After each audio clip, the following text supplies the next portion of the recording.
প্রলয়কালে সমস্ত জগৎ কেবল কারণ সলিলে পরিণত হলো। ভগবান বিষ্ণু অখিল শক্তি ও প্রভাব সংগৃহীত করে সেই কারণ সমুদ্রে রচিত অনন্ত শয্যা পরে যোগ নিদ্রায় অভিভূত হলুর। যোগ নিদ্রার অবসান কালে আর নাভিপদ্ম থেকে জেগে উঠলেন ভাবি কল্পের সৃষ্টি বিধাতা ব্রহ্মা। কিন্তু বিষ্ণুর কর্ণমলজাত মধুকৈটব সুরোদ্দয়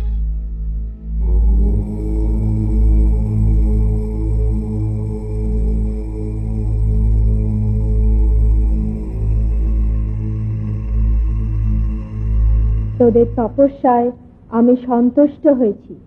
তোরা জানতে চাইছিলি না তোরা কে? তোরা মধু আর কৈটব। বর প্রার্থনা কর। মা, মা আমাদের ইচ্ছে মৃত্যুর বর দাও মা গো। তথাস্তু। সুরোদ্দয় ব্রহ্মার কর্ম অস্তিত্ব বিনাশে উদ্যত হতে পদ্মজনী ব্রহ্মা যোগ নিদ্রায় মগ্ন সর্বশক্তিমান বিশ্বপাতা বিষ্ণুকে জাগরিত করবার জন্য জগতের স্থিতি সংহারকারিণী বিশ্বেশ্বরী জগজ্জননী হরিনেত্র নিবাসিনী নিরুপমা ভগবতীকে স্তব মন্ত্রে উদ্বোধিত করলেন।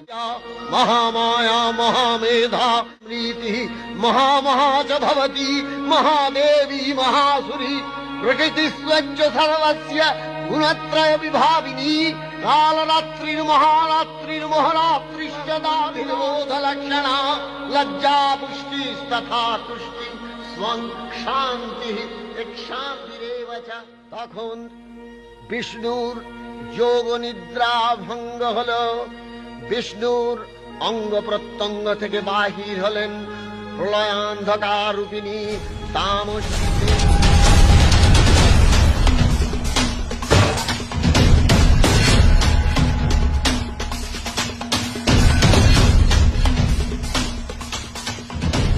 আপনাকে দেখে আমরা মুগ্ধ। আমাদের কাছে বর প্রার্থনা করুন। উত্তম, তোমরা আমার বদ্ধ হও।